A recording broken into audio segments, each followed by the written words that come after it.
اور ایک بات، اس کے گمراہ ہونے کی اور ایک دلیل کیا ہے؟ ایک عقلی دلیل، کیونکہ یہ شریعت کی چیز نہیں ہے، شریعت سے حدیثہ سنا کے دلیل دے نہیں سکتے، کیونکہ شریعت میں اس کا ذکر ہی نہیں ہے۔ عقلی دلیل کیا ہے؟ جو عمل شریعت سے ثابت رہتا وہ پوری دنیا میں سیم رہتا، جو عمل شریعت سے ثابت رہتا وہ پوری دنیا میں سیم رہتا، جو عمل شریعت سے ثابت نہیں رہتا، لوگ بنا لیے رہتے یا کوئی اور سٹارٹ کرے رہتا، وہ عمل ایک ایک شہر میں ایک ایک ملک میں الگ الگ رہتا۔ یہ کسی عمل کے حق اور باطل ہونے کی دلیل ہے۔ اب نماز پڑھنا 5 ٹائم فرض ہے نا بھائی، ہندوستان میں کتنے ٹائم فرض ہے؟ 5 ٹائم۔ امریکہ میں کتنے ٹائم فرض ہے؟ 5 ٹائم۔ سعودی عرب میں کتنے ٹائم فرض ہے؟ دنیا کے کوئی سے بھی کونے میں جاؤ کوئی بھی نہیں بولتے 6 ٹائم نماز فرض ہے۔ کیوں؟ یہ شریعت سے ثابت شدہ چیز ہے، شریعت سے ثابت شدہ چیز ہے۔ حج کون سے دنوں میں ہوتا؟ بقرعید کے دنوں میں ہوتا۔ دنیا کے کوئی سے بھی ملک میں جاؤ سب جنے کیا بولتے ہیں؟ حج کون سے مہینے میں ہوتا؟ بقرعید۔ کون تو بولتا ہے حج محرم کے مہینے میں ہوتا؟ تو یہ اس بات کی دلیل ہے کہ یہ شرعی عمل ہے۔ روزے کا طریقہ کیا؟ صبح سحری کرنا، شام میں افطاری کرنا، دن بھر بھوکے پیاسے رہنا۔ پوری دنیا میں کہاں تک بھی جا کے دیکھو روزے کا طریقہ یہ ہے۔ کیوں؟ یہ شرعی عمل، جو عمل شریعت سے ثابت رہتا وہ پوری دنیا میں سیم رہتا۔ اس کے تھوڑے بہت اعمال ذرا چینجز ہو سکتے، جیسا کہ اب یہاں پہ روزہ کھولنے کی دعا کوئی الگ پڑھا، وہاں کوئی الگ پڑھا، ایسا چھوٹے جو اس کے اندر جو فضیلت کی چیزیں رہتی اس میں ڈیفرنس ہو سکتا ہے، لیکن عمل باقاعدہ سیم رہتا۔ لیکن جو چیز شریعت کی نہیں رہتی وہ یہاں ایک طرح کی رہتی، دوسرے ملک میں ایک طرح کی رہتی۔ ایک بار لوگا شروع کر لیا، سو کسے کیا اچھا دکھا وہ شروع کر لیا، یہ اس چیز کے ناحق ہونے کی دلیل ہے، اس چیز کے ناحق ہونے کی دلیل۔ اب یہاں ہمارے یہاں پنجے کیسے بٹھاتے؟ وہ سلور کے پلیٹاں لگاتے، اس کے اوپر کپڑے ڈالتے۔ حیدرآباد میں جا کے دیکھو کپڑے نہیں ڈالتے، خالی سلور کے پلیٹاں لگاتے، ڈالنے والے بہت کم ڈالتے، خالی سلور کے پلیٹاں لگاتے۔ کہیں اور جا کے دیکھو خالی گھوڑے لگاتے، ہاتھا نہیں، کہیں اور دیکھو خالی ہاتھ لگاتے، گھوڑے نہیں۔ یہ الگ ایک ہی ملک میں الگ الگ رہنا، یہ اس بات کی دلیل ہے کہ یہ شریعت کا عمل نہیں۔ کہیں بولے تو شریعت کیا ملک کو الگ الگ حکم بتا دیا؟ اگر یہ شریعت کا کام ہوتا تو شریعت پورے ہندوستان کو، پورے دنیا والوں کو ایک ہی عمل بتاتی نا۔ تو یہ الگ الگ ہونا جس بات کی دلیل ہے۔ اور یہاں فنیا کے سامنے جو فاتحہ پڑھتے وہ الگ، پھر دوسرے گاؤں میں جا کے دیکھو وہ الگ، پھر تیسرے گاؤں میں جا کے دیکھو وہ فاتحہ میں ڈیفرنس، پھر فاتحہ کے ساتھ وہ پنجہ کے سامنے رکھنے کے چیزاں اس میں فرق، یہاں کچھ چیزاں رکھتے وہاں کچھ چیزاں رکھتے، وہاں کچھ چیزاں رکھتے۔ کوئی بولتا ہے ان کے یہاں ہمارے یہاں اودھ بتیاں رہنا کمپلسری، کوئی بولتا ہے ہمارے یہاں اودھ بتیاں نہیں چلتا، گڑ رہنا کمپلسری، ایسا ڈیفرنسز۔ تو یہ فرق ہونا، یہ پنجوں کے سامنے چیزاں رکھنے میں فرق ہونا، پنجے بٹھانے میں فرق ہونا، کوئی 3 دن بٹھاتا، کوئی 10 دن بٹھاتا، کوئی 5 دن بٹھاتا، اس میں فرق، کوئی چھوٹا محرم بٹھاتا، کوئی بڑا محرم بٹھاتا، اس میں فرق۔ تو جب یہ چیز شریعت کی ہوتی تو اتنا ڈیفرنس کہیں کو؟ حضور صلی اللہ علیہ وسلم تو پوری امت کو ایک ہی عمل نہ بتاتے، اگر بتائے رہتے تو ٹھیک ہے، پھر حضور صلی اللہ علیہ وسلم کے زمانے میں تو نہیں تھا، حضرت حسین کے زمانے میں تھا، تو کوئی تابعی بتائے یا تبع تابعی بتائے تو انہوں بھی تو پوری امت کو ایک عمل نہ بتاتے، پھر یہ الگ الگ کئی کو۔ یہ اس بات کی دلیل ہے کہ یہ چیز یعنی یہ پنجے شریعت سے کوئی ان کا تعلق نہیں ہے۔ کسے کیا اچھا دکھا وہ بنا لیے، کسے کیا پسند آیا وہ بنا لیے، دور دور تک شریعت سے اس کا کوئی تعلق نہیں ہے۔ یہ ہو گیا خرافات، بدعات، یہ ساری چیزیں۔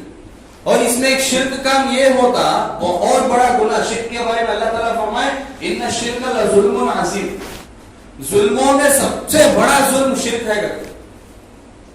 اور یہ چیز ہو رہی پنجوں کے تعلق سے، لوگ ایسے ایسے عقیدے بناتے گویا اللہ کے تعلق سے بھی نہیں بتاتے، ویسے عقیدے بنا لیتے۔ انہیں جب کرتا سو ہم اس کے سوا کوئی میں نہیں، انہیں کرے گا تو چھوا سو۔ اولادوں کی منتیں، کاروباروں کی منتیں، اپنے بچوں کی فرما برداری کی منتیں، صحتوں کی منت، خدا تعالیٰ سے ہوتے منت نہیں مانگے رہتے، پنجوں سے ہوتے منت رہتے۔ یہ شرک میں تو کیا بھائی، شرک اسے نہ بولتے، خدا تعالیٰ کے برابر کسی کو جاننا، پھر اللہ کو اللہ مانتے، ایسا نہیں کہ اللہ کو چھوڑ کے اسے عبادت نہیں کرتے, اللہ کو اللہ مانتے, لیکن وہ چھوڑ کے اس کے ساتھ بھی, اللہ کے ساتھ اس پنجے کو بھی ایسا عقیدہ بٹھاتے گویا کہ انہیں ہمارا کارساز, انہیں ہمارا کرتا دھرتا. تو یہ سب سے بڑا شرک ہے, سب سے بڑا شرک, سب سے بڑا گناہ شرک. شرک کا معنی کیا؟ اللہ کے ساتھ کسی کو شریک کرنا, اللہ کی کوالٹی, اللہ کے صفات کسی اور کے اندر بھی سمجھنا, اس کو بولتے شرک. تو ہمیں اگر اللہ کو کارساز بنا رہے, ساتھ ہی ساتھ وہ پنجہ کو بھی کارساز بنا رہے, تو یہ اللہ کے برابر شریک ٹھہرا جیسا ہو سکتا.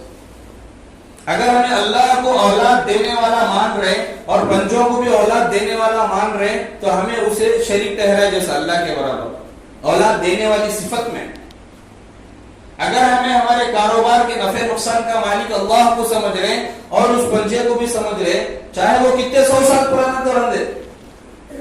بھائی یہ پنجے تو آج کل کے ڈپلیکیٹ آپ شروع کر لیے, یہ بہت پہلے کے, بھائی یہ بہت پہلے کے پنجے, کتنے تو بھی پرانے رہندے. شراب چاہے 1 دن کی ہو یا 100 سال کی ہو, شراب حرام ہی ویسے چاہیے. پرانے پنجے کیا حلال ہو جاتے نہیں, نئے پنجے کیا حرام ہو جاتے نہیں.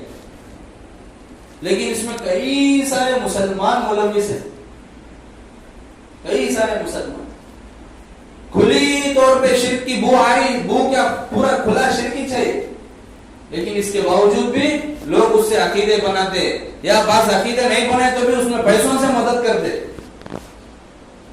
پیسوں سے مدد کرتے. وَلَا تَعَوَنُوا عَلَى الْإِثْمِ وَالْعُدْوَانِ, اللہ تعالیٰ فرمائے مدد نہ کرو ایک دوسرے کی, گناہوں میں اور بیکار کاموں میں مدد نہ کرو. لیکن بندہ ہے بھائی, میں تو نہیں کر رہا ہوں, بھائی کرنے والا کہیں کو روکنا کرتا, بھائی کرنے والا گناہ کرا تو روکتا نہیں. تو تیرا بیٹا کوئی غلطی کر رہا, گناہ کر رہا تو نہیں روکتا, میں تو نہیں کر رہا ہوں, میرے بیٹے کو روکنا چھوڑتا. پھر وہ کام سے اس لیے نہیں روک رہے کہ ہمارا کوئی ذاتی دشمنی ہے پنجاب سے, اس لیے روک رہے کہ وہ شریعت کے خلاف حکم ہے, وہ حرام کام ہے, وہ ناجائز کام ہے, وہ شرک کام ہے, اس لیے روک رہے اسے.